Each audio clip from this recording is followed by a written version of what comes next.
In the sacred year of 1997, a humble church sets the stage for the beginning of our story. Within its hallowed walls, Kate, a young woman blessed with a voice that could touch the heavens, graces the audience with religious melodies.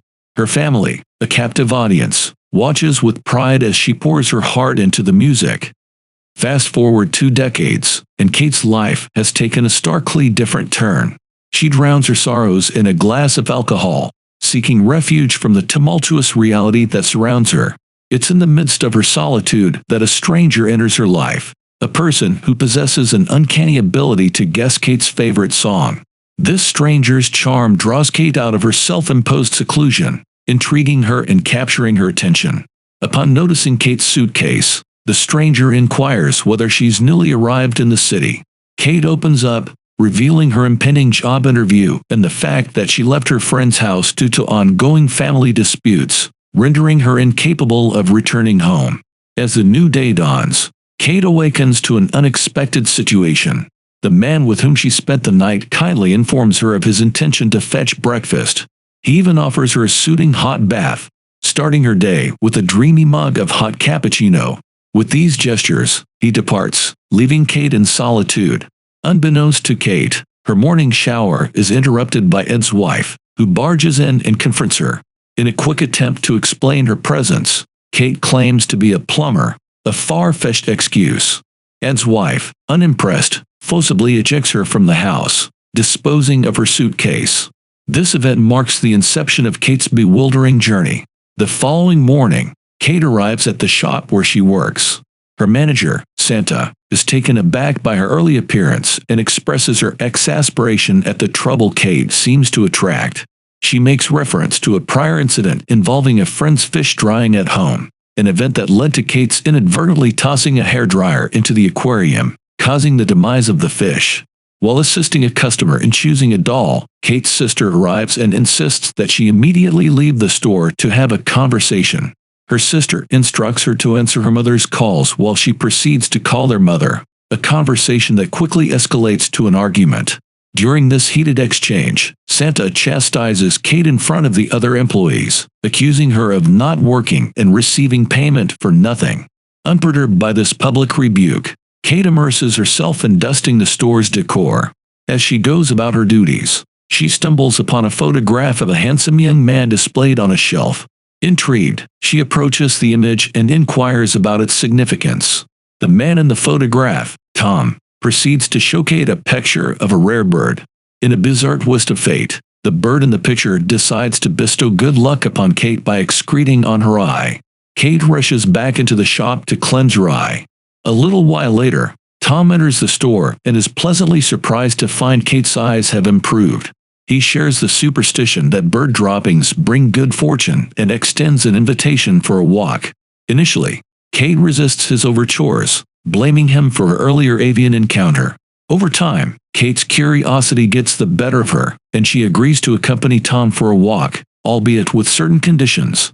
Tom takes her to a picturesque street in the heart of London, and they embark on a leisurely stroll. Their journey continues as they find themselves in a beautiful park near Tom's residence. Here, Tom shares the significance of the place, and the connection between the two deepens.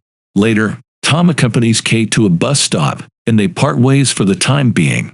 Kate, now with no place to stay, makes her way to her oldest friend Jenna's house, intending to spend the night in the baby's room. Her night on Jenna's couch leads to tension with Jenna's wife, Rufus, who insists that Kate should leave. The following morning, a distraught Kate asks the man who had brought her to Rufus's house the previous night to exit. In a twist of fate, Kate accidentally destroys a new structure that Rufus had been working on, prompting her to return to the shop with her suitcase. Upon her arrival, Kate discovers the shop has been burgled, and her suitcase is nowhere to be found. When questioned by the police about whether she witnessed anything unusual, Kate, who had left the door open, denies any knowledge of the theft. After the police leave, Santa reveals the truth to Kate, admitting that she had broken the glass herself to claim insurance compensation. Santa gives Kate a final warning, cautioning that any further distractions could lead to her termination. Kate, now with no place to stay, notices Tom's presence and shares her predicament with him. Tom takes her to a shelter for the homeless, though Kate initially resists. Desperate, Kate calls her father, who takes her to her mother's house. She spends the night with her worried mother, and the next morning, they visit Kate's doctor. The doctor reveals that Kate has a heart condition and expresses concern, given the doctor's apprehension about Kate's mother's interference. The doctor warns Kate about the precarious state of her heart. Tom returns to the shop to help Kate in her work. Kate confides in Tom about her family's hardships, including their escape from Czechoslovakia at the onset of the war.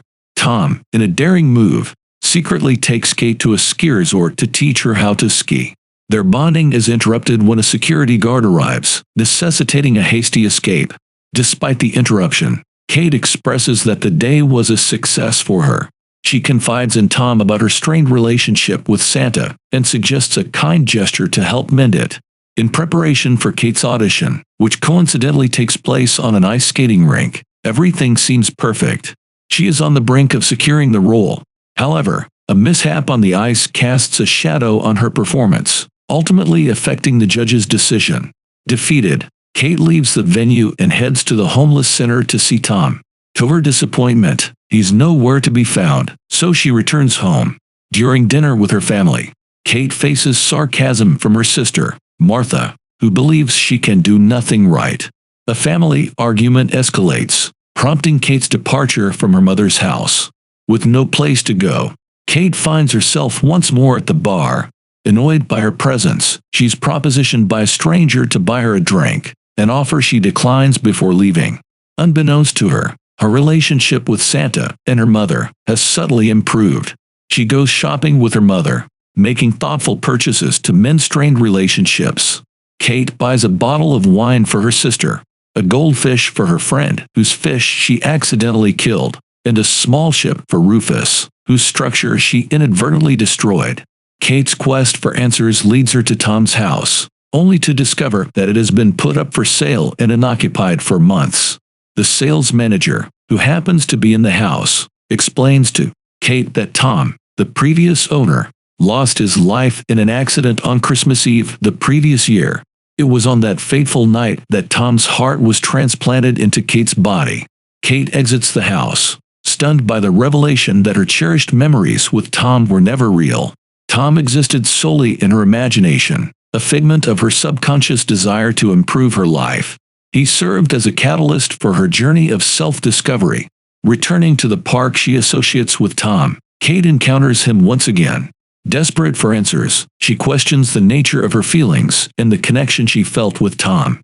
In a cryptic response, Tom hints at the profound connection between them and entrusts her with his heart, both literally and metaphorically. In the film's final sequence, Kate orchestrates a charity party, inviting her family and friends to join her. She masterminds a moving ceremony, imploring everyone to embrace and cherish the beauty of life. In conclusion, A Symphony of Life, the tale of Kate's journey, is a captivating narrative of self-discovery, redemption, and the enduring power of human connections. Kate's journey is a roller coaster of experiences that leads her to the realization that sometimes the most profound journeys are those that take place within our own hearts.